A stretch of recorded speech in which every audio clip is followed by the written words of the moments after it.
I know he's not dead. It didn't say he was dead. It said he was missing. He was missing. And there's so many more tapes, so I just know he's not dead. And when I close my eyes, I can see him. Like, I can see him staring right at me. And his eyes are open, and they're wet. They're catching the light and glittering. And he's breathing. He's alive. When Mum and Dad died, their faces kind of exhaled out of my mind. I mean, like, don't get me wrong. I don't have dementia. I remember what my parents' faces look like, but it's the difference between looking at a person and looking at a photo of a person, you know? That's how I know Lucas is still out there. Because he's stepped out of the black and he's standing there, just behind the lids, and he's waiting.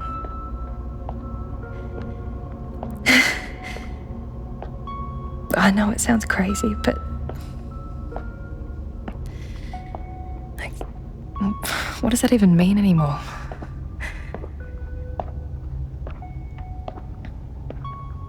I'm in the pedestrian tunnel, which leads to Site 15. Some of you might think I'm insane to come down here after watching the mission log, but it was a success, right? The mission? It said so at the end of the log. Besides, things look totally normal. There's no split corridors or no drops or spirals. It's just a tunnel. And if you're not convinced, I've actually come with some protection. Hang on.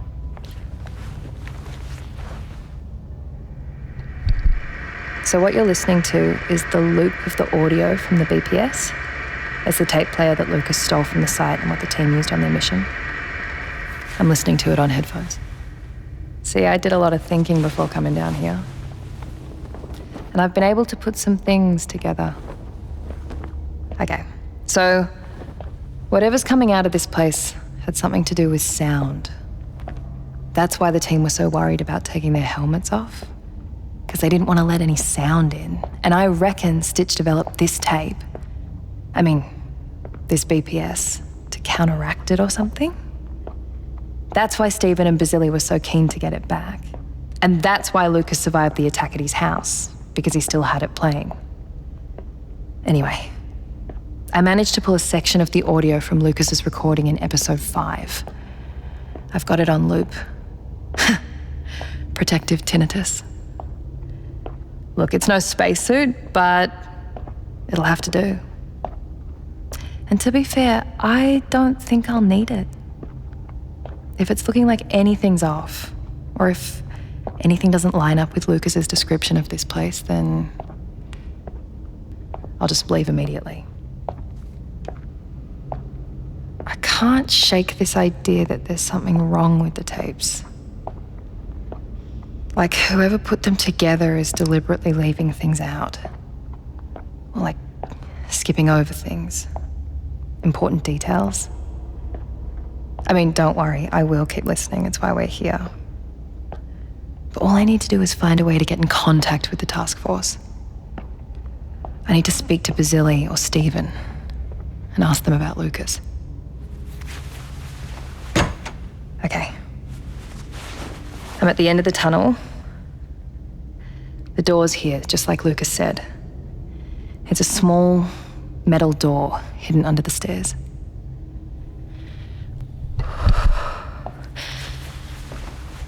Okay. Oh man. It's a lot of stairs. Okay.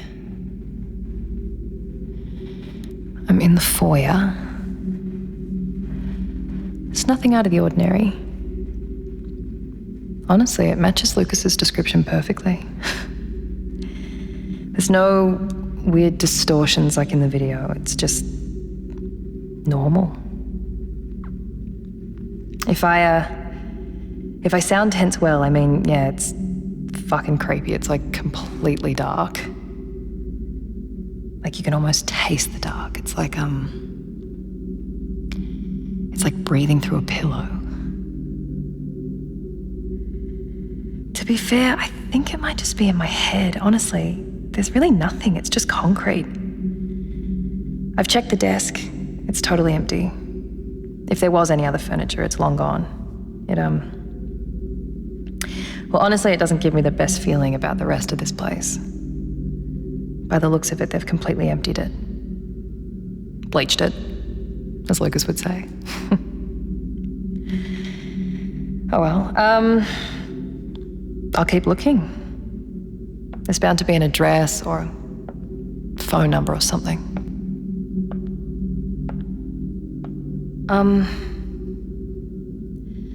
Okay, if I remember correctly, they went through the 7th door. Right? Or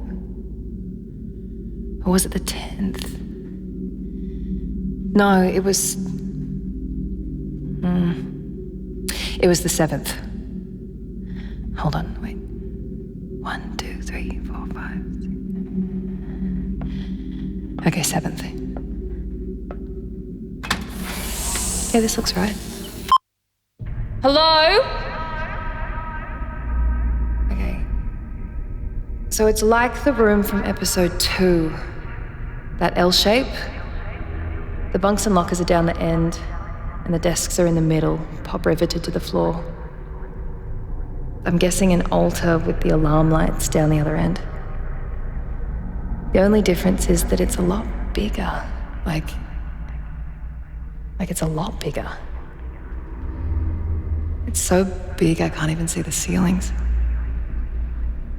I can't even see the other end, to be honest. And trust me, this torch is powerful. Jesus. How many people did they have to a bunk? They're huge. I don't know how anyone was even meant to sleep up there. I can't even touch the bottom one. I guess there must have been a ladder at some point. Maybe I'm just small.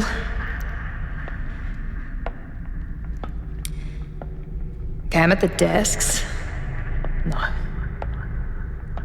No, they can't be. They're huge. They're like massive rectangular arches. They're tall enough to walk under. I can only just brush the underside if I stretched. Maybe it's like a computer stack or something, but I swear Lucas said they were desks. Yeah, I remember. He was tall enough to see the instruments on them. Right? Like one of them was a seismograph. Yeah, that's right. It must have been a different room. Okay, so far there's nothing useful in here. I'm checking everywhere I can, but to be honest, most surfaces are too high for me to check. I guess they use cherry pickers in this room. Though, I've got no idea how they could have got them down here. Maybe just rolling ladders or something. But yeah, like I was saying, I haven't found anything I can use. There's no number to call. There's no one I can ask for help. I'm alone.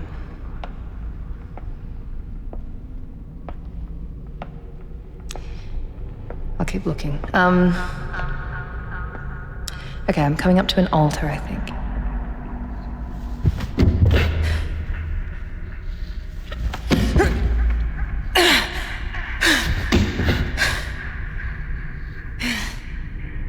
Fuck, how did Lucas get up there?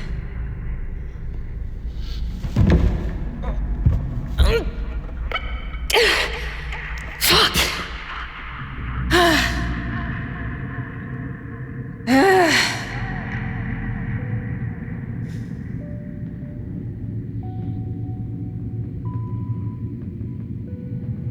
Things get smaller as you grow. But this place feels huge.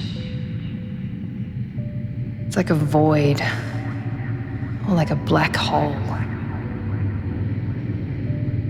Maybe it's grown,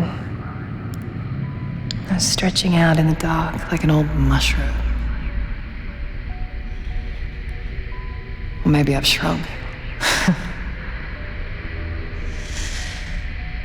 Have I said that before?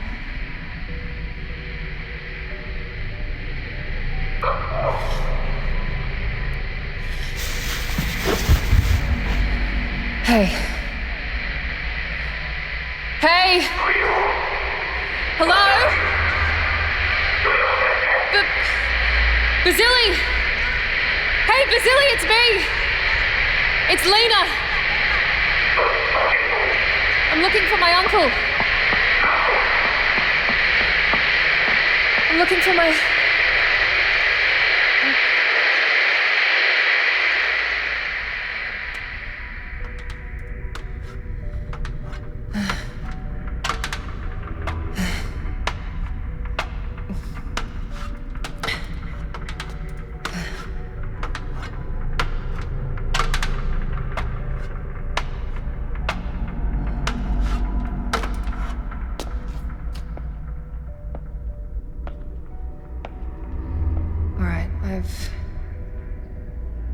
I've reached the foyer. Everything's exactly as Lucas described it. It's just concrete. Even the reception desk's concrete. It's like molded in with the floor. It looked like wood in the video. Paint, maybe? It's all chipped off. How many years has it been?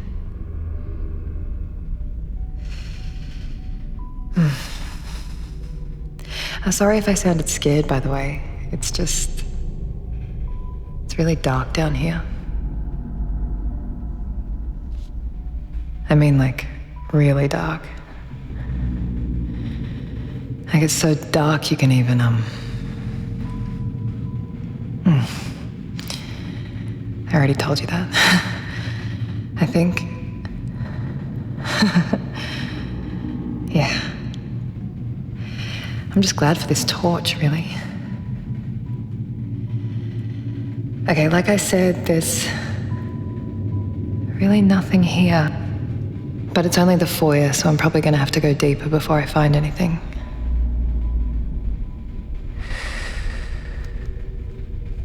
It was the 14th door, right? Hang on, wait.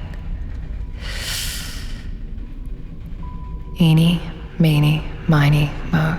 Catch a tiger by the toe. If he squeals, let him go. Eeny, meeny, miny, mo. Okay. Okay, doorway number 3.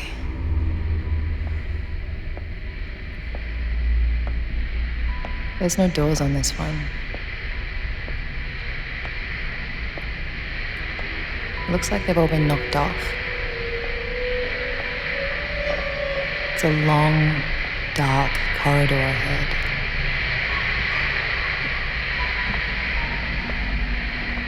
Whoa. Everything's covered in a velvet shroud. A thick purple velvet with little gold designs. Even the pipes. The Emperor's padded cell. Okay. Okay, what was I looking for again? I recognize these patterns. I've seen them before. Yeah, I've seen them before. These little squiggles, I remember staring at them for so long. Where was that? Wait. No, it wasn't like this. The lines looked the same, but it wasn't velvet.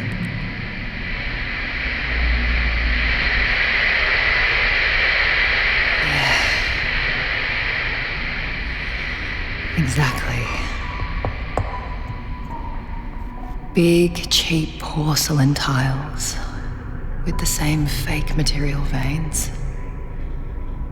And row upon row of identical machine-printed veins. As if the one slab was cut from 1,000 different earths. Where was that? I remember being fascinated by them. Like, who had decided on these lines? Who had decided this fake randomness? I became totally convinced that there was something hidden in the designs. Wait, is this what I was looking for? What do I do next? I kept noticing these squiggles. I kept trying to puzzle them out as I walked across their repeating surface. And I remember it really bugging me. It really bugs me.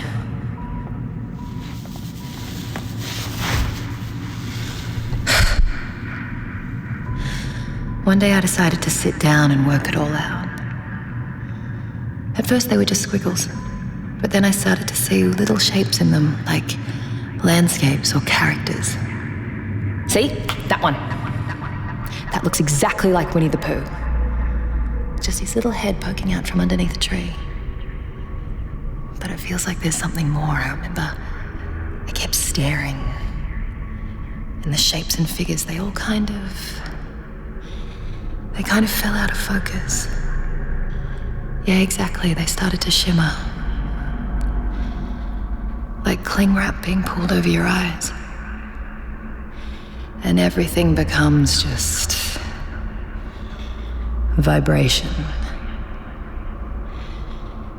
And vibration is nothing.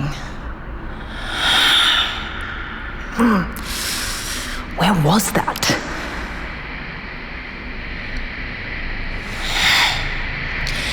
I remember the smell of rubber-soled shoes, and grease, and fresh plastic, and stale air conditioning. And I remember hearing a checkout, and some distant song. A Christmas carol. Was it a Christmas carol? Yeah. I remember feeling lost. I'm lost. I blink, like coming up for air. And I look around and I'm alone. And all these tall, faceless figures striding back and forth like animatronics.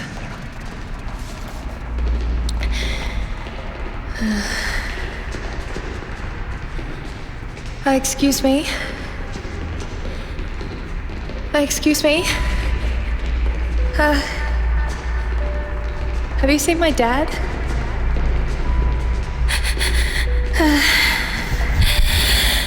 Excuse me? Have you seen my dad? Sorry. Excuse me? I've lost my dad. Can someone help me? I've lost my dad. But I find him. Don't I? Yeah. No, this happened. I remember, and I see him. And he's there, and he's by the exit. Hey! He's there. Hey! Dad! It's me! It's me.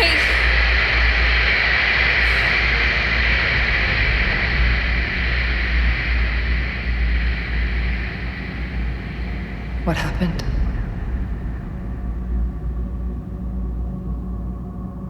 did everything become so far away?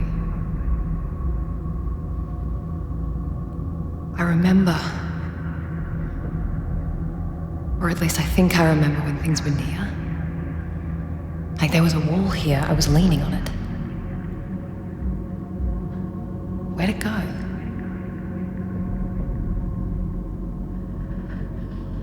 Where's the ceiling? I have to keep my hands on the floor to stop it from falling out beneath me. I can feel how much it wants to. I can feel how much it hates my touch. And everything's growing. Or am I shrinking? I can't bear the thought of an ever-expanding universe. I just can't bear it. All those stars, all those glittering stars hurling away from each other as if frightened of each other's light. Escaping into the awful black void, which eats everything. God. A sky without stars. A black, an empty sky. How sad. How completely sad is that? Is that how it works? Is everything in the universe just tearing itself towards an eternity of loneliness? Every atom, like every star, just ripping itself into solitude. It makes me want to vomit.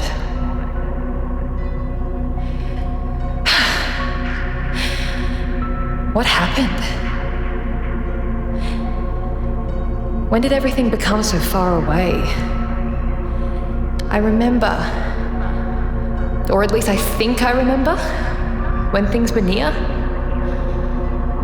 Like when a joke was close enough that you could hear it. Or a hand was close enough to hold. Or a smile was close enough that you could see it.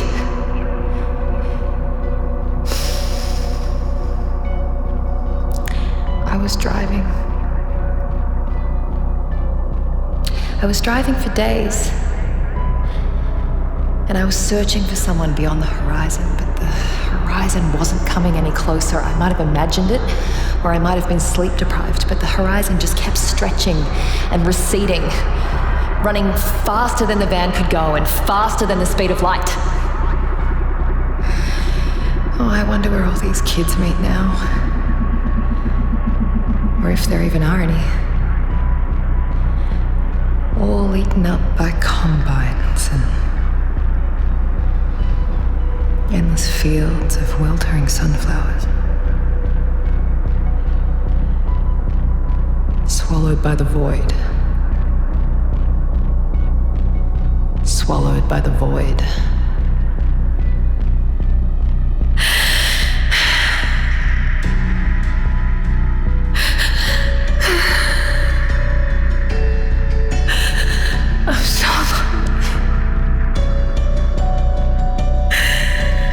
I'm so lonely. I'm lonely enough I can feel it in my bones.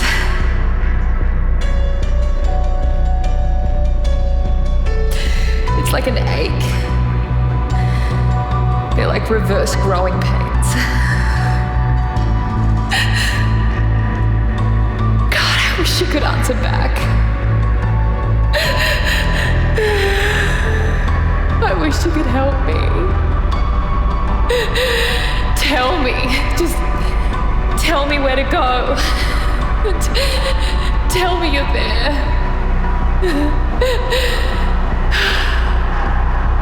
Just say hello.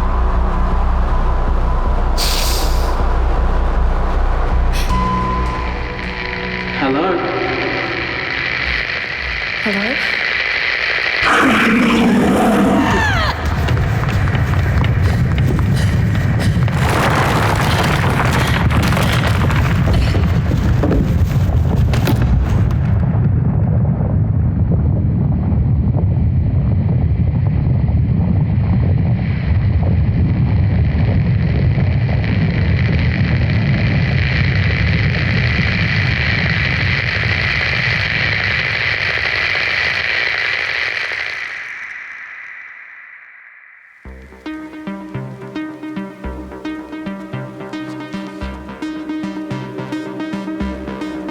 You've been listening to Fabric, starring Phoebe Roberts as Leyna Canary, Alan Glover as Lucas Canary, Farm Rep and Sergeant Payne, Roma Goristovich as Mateo Torres and Vasily Tachenko, Hugo Gibson as Lynn Manning, Henry, the Doctor, and Bart Abaddon, Mia Bowd as Kathy and Colonel Reynolds, Sophie Cook as Margaret Parker, Emma Burns as Nurse and Doreen, Max Gelbart as Stephen McCowan and Peter Edwards, Sienna Taylor as Cleric Maloney, Miles Gibson as Tim, Ethan Lambros and Stitch Trainer, Emily Redpath as Stitch Representative, and Cindy Carpenter as Aline. Fabric was created and directed by Miles Gibson. Original score by Felix Wallace. Sound production and mixing by Kobe Sharp. And produced by Marta Montina. This is a Wallaby Wood Entertainment production. Fabric was recorded on the lands of the Gadigal people. We pay our respects to their elders past and present and acknowledge their continuing connection to land, story and knowledge.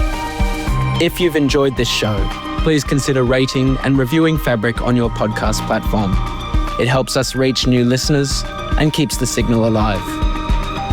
Follow us on YouTube, Instagram and TikTok for more from the world of Fabric. You can find our socials on our website. To support the show, head to buymeacoffee.com/podcastfabric. Fabric will return.